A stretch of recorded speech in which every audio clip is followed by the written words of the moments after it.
आप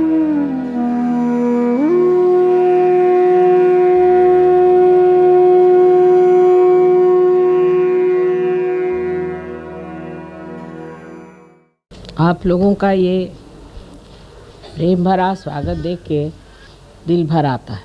दिल्ली वालों में जितना प्यार भरेगा उतना ही कल्याण का मार्ग बनने वाला है। प्रेम के प्रति उदासीन होने वाले लोग सहयोग में बढ़ नहीं सकते। हम दूसरों को कितना प्यार दे सकते हैं, पूरी कल्पना अभी आपको नहीं है, क्योंकि हमारे अंदर प्यार का सागर बसा हुआ है और उसकी झलक मात्र भी हमने अभी तक देखी नहीं कि हम कितने प्यार से ओतप्रोत हैं। परमात्मा ने भी हमें बनाया सो अपने प्यार में ही बनाया है, और जिस चैतन्य को आप जानते हैं और जिस ब्रह्म को आप महसूस करते हैं, ये ब्रह्म भी उनका प्यार ही है। प्यार ही सत्य है। जो मनुष्य किसी से प्यार करता है या स्त्री किसी बच्चे से प्यार करती है, पति से प्यार करती है, तो वो उसके बारे में सब कुछ जान जाती, तो भी वो बाह्यता जानना हो जाता है। लेकिन आप जब चैतन्य से किसी को जानते हैं तो उसके बारे में आप सब कुछ एक साथ जान सकते हैं। इसको आपने प्रत्यक्ष में अनुभव किया है। आप खुद जानते हैं कि आप अपने उंगलियों पर इस चैतन्य को भी जान सकते हैं, अपने को भी जान सकते हैं और दूसरों को भी जान सकते हैं। लेकिन अभी तक ये हमारे अंदर आस्था नहीं आई कि ये चैतन्य प्यार है। परमात्मा का प्यार है। ये प्यार की शक्ति है। शक्ति का अर्थ तो हम लोग हमेशा विध्वंस से लगाते हैं, किसी की घृणा से लगाते हैं, लेकिन परमात्मा का जो प्यार है वो जब हमारे अंदर उतरता है तो पूरी तरह से हमें शांतिमय बना देता है, जिसको कि अंग्रेजी में कहते हैं रिलैक्स्ड। किसी भी तरह की हिंसक भावना हमारे अंदर आ ही नहीं सकती। किसी तरह का भी आतताई एग्रेसिवनेस आ ही नहीं सकती। और जब एग्रेशन अवतरणों ने किया भी तो वो इसलिए कि वो शांति के विरोधक थे, वो प्रेम के विरोधक थे, वो द्वेषपूर्ण थे, राक्षसी थे। आज संसार में सब दूर आसुरी विद्या फैल गई। कृष्ण ने बताया था कि आसुरी विद्या जब फैलती तो बहुत जोर में पकड़ लेती। इसकी वजह क्या हो सकती है, ये सोचना चाहिए। आसुरी विद्या जल्दी फैलती है और सहयोग धीरे धीरे क्यों फैलता है। सोचना चाहिए कि जो इतनी अच्छी चीज़ है, जो सर्वोत्तम चीज़ है, वो धीरे धीरे फैलती, और जो गंदी चीज़ें हैं वो इतने जल्दी क्यों फैल जाती। इसकी वजह यह है कि जब मनुष्य की चेतना बढ़ती है तो वो उल्टी तरफ बढ़ती है। ऐसे भी श्री कृष्ण ने यह भी बात कही है कि अधोगति पर जाती। ये पेड़ का जो मूल है वो आपके मस्तिष्क में है। तो इस ब्रेन की ओर जाने का क्या मार्ग है, ऊर्ध्व गति की ओर जाने का क्या मार्ग है। आप तो जानते हैं कि कुंडलिनी के जागरण से आपका जो चित्त है वो ऊर्ध्व गति को प्राप्त होता है। पर अगर आप ऊर्ध्व गति की ओर जा रहे हैं और बार बार आप अधोगति की ओर उतर आते हैं तो इस बंदर कुदी में आप कहाँ पहुँच पाइएगा। जैसे स्कूल में पढ़ाया जाता है कि एक आदमी था, उसने 4 दिन काम किया, फिर वो भाग गया। फिर दूसरा एक आदमी आया, उसने 2 दिन उस काम को तोड़ा, फिर वो भाग गया, फिर उसके बाद तीसरा आदमी आया। तो ऐसी हालत में वो काम पूरा कैसे हो सकता है? आज बनाया कल तोड़ा। क्योंकि हम उस अधोगति से ऊपर उठ रहे हैं, उस जड़ता से हम ऊपर उठ रहे हैं, इसलिए उधर खिंचाव ज़्यादा हो जाता है और इसीलिए बहुत ज़ोर लगा करके ऊपर उठना। हालांकि परमेश्वर की शक्ति आतुर है कि आपको कमल के जैसे सुंदर ऊर्ध्वगति दान करे, और उसने प्रदान किया भी है। लेकिन उस दशा में रहने के लिए आपको थोड़ा सा जोर लगाना पड़ता है, और जोर बड़ा सुंदर है, वो है प्यार का। अब प्यार का विश्लेषण कैसा किया जाए? प्यार का मतलब ये होता है कि जहाँ आप कोई सा भी कार्य करते हैं वो अपने हित के लिए और दूसरों के हित के लिए होना चाहिए। हित आत्मा का साध्य होना चाहिए। आत्मा का हित जो है वही प्यार है और वही आनंद है। अब हम देखते हैं कि दुनिया में लोग किसी भी एक धारणा पे जुट जाते हैं। यही बात ठीक है, ऐसी करना चाहिए, यही होना चाहिए, मैं यही ठीक समझता हूँ, ऐसे ही करना चाहिए। इसे हम लोग अहंकार कहते हैं। अहंकार माने मैं करता हूँ। कितने बार आपसे मैंने बताया कि हम कुछ भी नहीं करते। कोई मरी हुई चीज़ को अगर हम दूसरी मरी हुई चीज़ बना दें तो हम क्या करते हैं? समझ लीजिए अगर एक पेड़ मर जाए और उससे हम एक फर्नीचर बना दें तो हमने क्या विशेष चीज़ कर ली? कुछ भी नहीं किया। एक मरी से दूसरी बना ली। और मरी हुई चीज़ों को इस्तेमाल करने से हम भी धीरे धीरे मरते हैं, माने हमारे भी अंदर आदतें जुट जाती हैं। जैसे कि हमें अगर आदत हो गई कि हम पलंग पे सों तो ज़मीन पे नहीं सो सकते, फिर पलंग उठाते फिरिए दुनिया भर में। अब हमारी क्योंकि जड़ता से ही प्रगति हुई है, जड़ की ओर आकर्षण एक तरह से बना हुआ है। उसको तोड़ने का एक ही तरीका है, क्या हम अपने से प्यार करते हैं? क्या हम स्वयं को प्यार करते हैं? अगर हम स्वयं को प्यार करते हैं तो कितनी बातें उसमें आ जाती हैं कि क्या हम कोई सा भी कार्य करते वक्त अपना अपमान या उपमर्द तो नहीं करते। माने चिढ़ जाना, बिगड़ जाना, नाराज़ हो जाना, जिसके लिए फिर हम दुखी भी हों तो भी जिस वक्त हुआ सो तो उतर गई आपकी इज्जत। दूसरी बात, अगर हम अपने से प्यार करते हैं तो हमारे अंदर एक तरह की ऐसी व्यवस्था होनी चाहिए कि दूसरा देखने वाला कहे कि कोई संत खड़ा हुआ है। आप लोग सब संत हो गए, थोड़े अधकच्चे भी हैं, ये नहीं मैं कहती कि सब पक्के संत हो गए। अधकच्चे तो सही, पर हो तो गए आप संत। आप असंतों के जैसे तो घूम नहीं सकते। अगर आपका अब बर्ताव इस तरह से रहे कि जो एक संत नहीं करता, तो ये तो बहुत बड़ी अपनी हानि है। क्योंकि एक तो पहले आपको संत होना नहीं चाहिए था।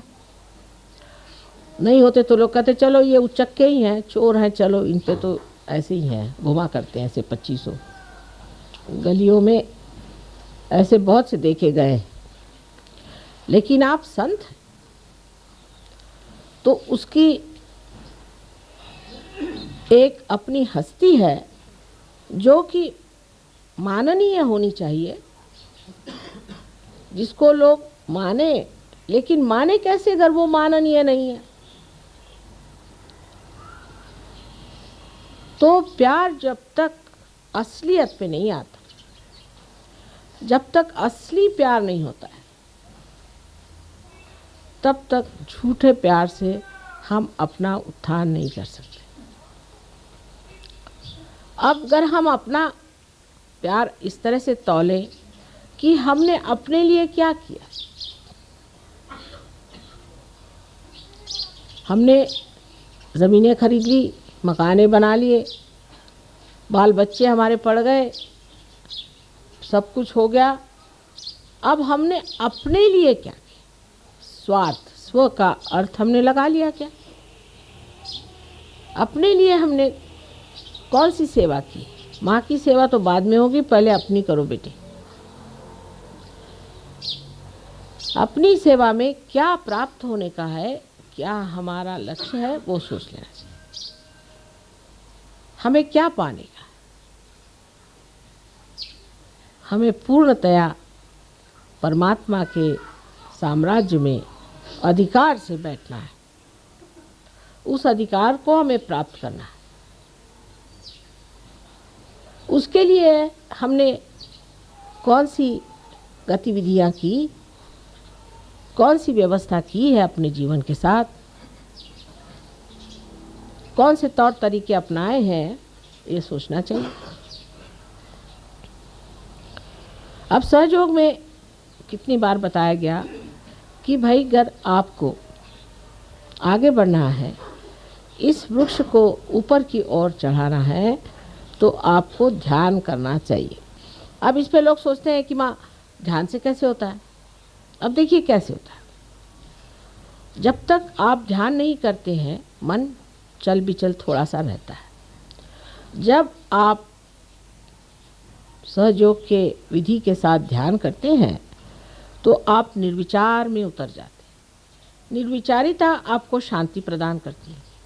अगर समझ लीजिए एक पेड़ आप लगाइए, वहाँ रोज़ भूकंप हो रहा हो, तो क्या वो पेड़ पनप पाएगा? जिस जगह शांति होगी वहीं ना तो पेड़ बढ़ेगा।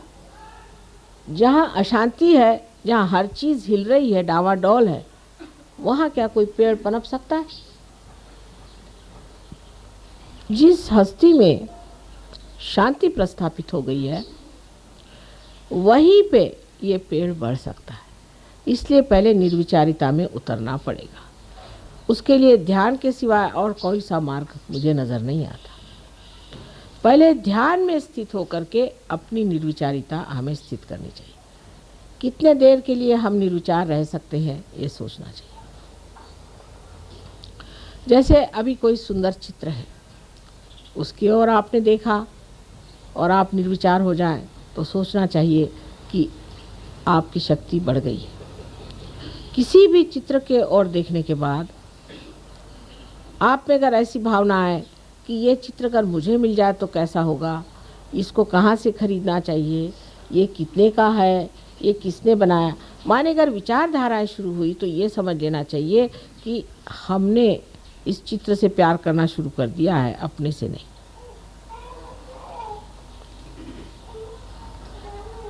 जब तक हम ये कहते रहेंगे कि ये मेरा है, माने वो मैं नहीं हूँ, मुझसे अलग चीज़ है। तो जब अपने को हमें बढ़ाना है और इसकी पूरी वृद्धि करनी है, ग्रोथ करनी है, तो ज़रूरी है कि हम ध्यान में रहें और निर्विचारिता अपने अंदर स्थापित करें। जब तक निर्विचारिता स्थापित नहीं होती है, सहयोग बातचीत ही बातचीत रह जाएगी। जब तक हम अपने से ही प्यार नहीं कर सकते, तो हम दूसरों से क्या प्यार करें? लेकिन प्यार का अर्थ ये नहीं होता है कि अपने से प्यार करने का मतलब ये है कि हमारे बहुत सारे रुपए पैसे इकट्ठे हो जाएं, या हमारे पास 10-12 मोटर गाड़ी हो जाएं और हम बड़े आराम से घूमते फिरते रहें। ये जो लोग पा भी लेते हैं, वो भी आप जानते हैं माँ के पास आते हैं और कहते हैं कि माँ इसका कुछ इलाज करें, हम तो भर पाए, वो भी सुखी नहीं। अब जो अपने से प्यार करता है, वो सब चीज़ से देखता है कि ये शरीर जो परमात्मा का है, जो उसका मंदिर है उसे किस तरह से सुंदर स्वच्छ रखा जाए। इस मामले में भी बड़ी गलत धारणाएं संसार में हैं। जैसे आजकल के मॉडर्न ज़माने में बहुत सी बातें निकल आई कि साहब हर एक आदमी को दुबला होना चाहिए। अब उसके लिए चाहे आपको टीबी हो जाए तो भी आप दुबले हो जाएंगे। आप मच्छरों जैसे जब तक नहीं होइएगा तब तक आप खूबसूरत नहीं होते। और ऐसी खूबसूरती लेके करने का क्या है? जिस शरीर का आकर्षण मनुष्य को नीचे की ओर ले जाता है, ऐसा शरीर बिल्कुल व्यर्थ है। शरीर ऐसा होना चाहिए कि जिसके अंग प्रत्यंग से चैतन्य बहे। जिस शरीर का अंग प्रत्यंग जितना भी बना हुआ है वो ऐसा हो कि जिससे सबका शुभ हो। ऐसा वो शरीर हो कि जो जहाँ एक बार छू जाए वो चीज़ प्लावित हो जाए और उसमें से चैतन्य बहना शुरू हो जाए। ये शरीर का सौंदर्य जो है यही दैवी सौंदर्य है। और बाह्य के सौंदर्य की ओर दौड़ना और इस तरह की धारणाओं के ऊपर चलना, कभी तो कहते हैं मोटे हो जाओ, कभी कहते हैं दुबले हो जाओ। मोटे और दुबले होना या और तरह से अपने शरीर को चमकाना, इसकी कोई भी सहयोग में खास ज़रूरत होती नहीं। कि लोग बहुत सारे ये सोचते हैं कि 10 बार नहाने से तंदुरुस्ती अच्छी होती है। कोई लोग ये सोचते हैं कि बदन पे हर तरह के लेपन लगाने से शरीर अच्छा होता है। इसकी आपको कोई ज़रूरत नहीं है। स्वयं आपके अंदर ये सब चीज़ें कार्यान्वित हैं।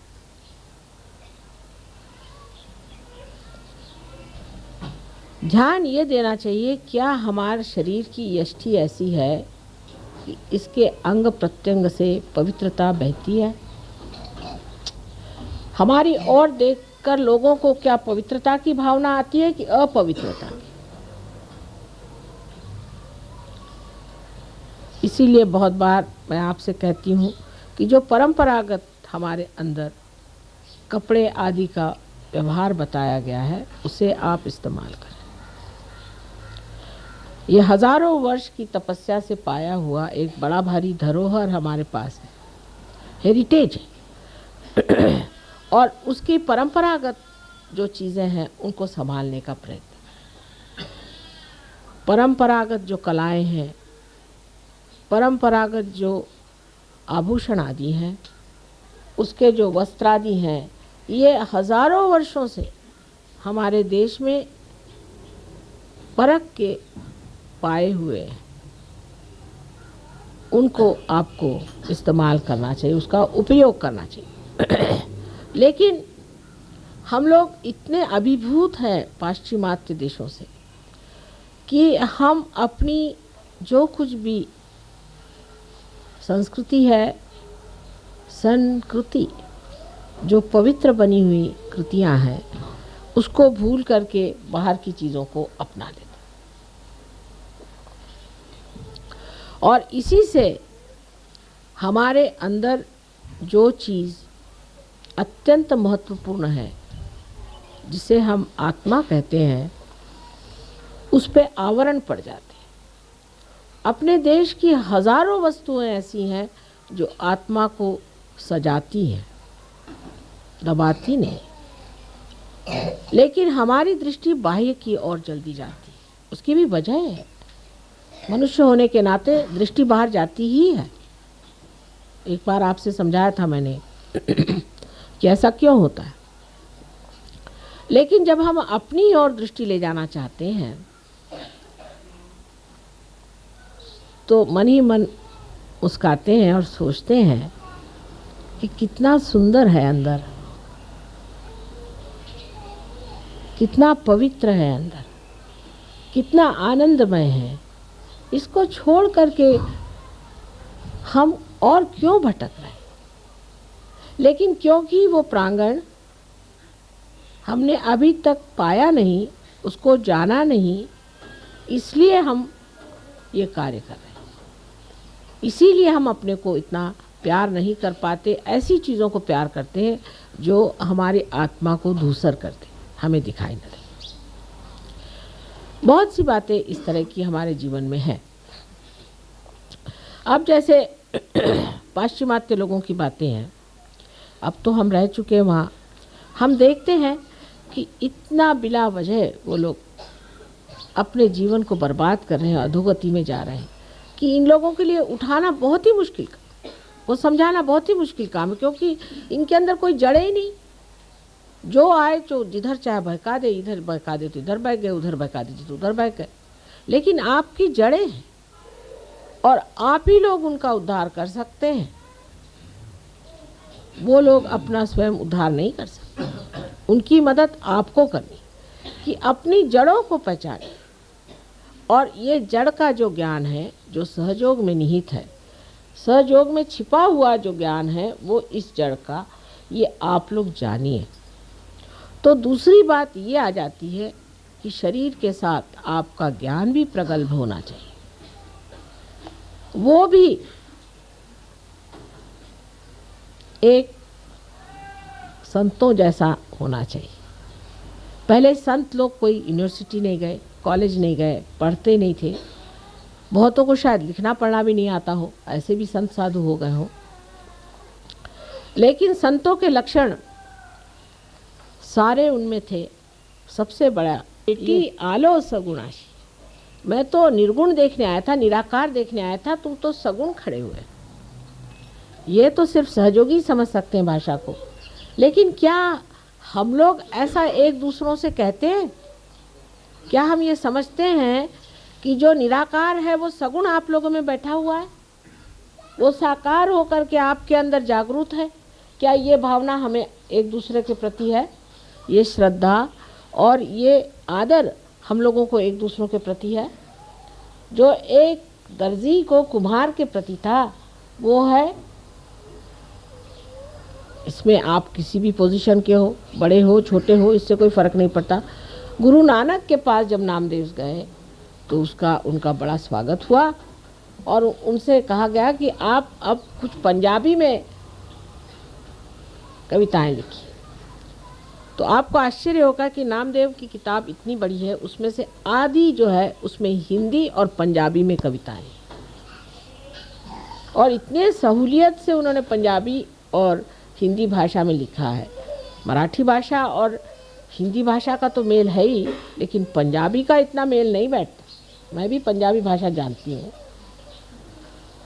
और आश्चर्य की बात है कि इतना सुगम और इतना सुंदर लिखा है सारा कुछ कि पढ़ते ही बनता है। पर उनका कितना आदर श्री नानक साहब ने किया कि ग्रंथ साहब में तक उनके सखूबाई, जो कि बर्तन मांजने वाली घर की औरत थी, उसका तक ग्रंथ साहब में उदाहरण है। इससे आप समझ सकते हैं कि संतों की जो मान्यता है वो संत ही कर सकते हैं, और क्या करेंगे। औलिया निज़ामुद्दीन हो गए।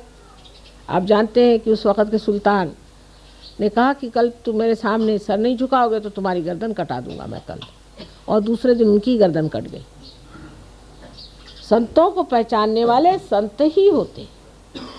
तो पहले अपना संतपना जो है वो ठीक होना चाहिए, नहीं तो आप संत को पहचानिएगा कैसे? अगर आपके अंदर वाइब्रेशंस ही नहीं आ रहे हैं, अगर आप निर्विचार ही नहीं हो रहे हैं, जब आपके अंदर सहयोग का कुछ कमल ही नहीं खिला हुआ, आपका हृदय ही जब बंद है, तो आप संतों का मान कैसे करेंगे, और आपका भी मान कौन करेगा? सीधा हिसाब।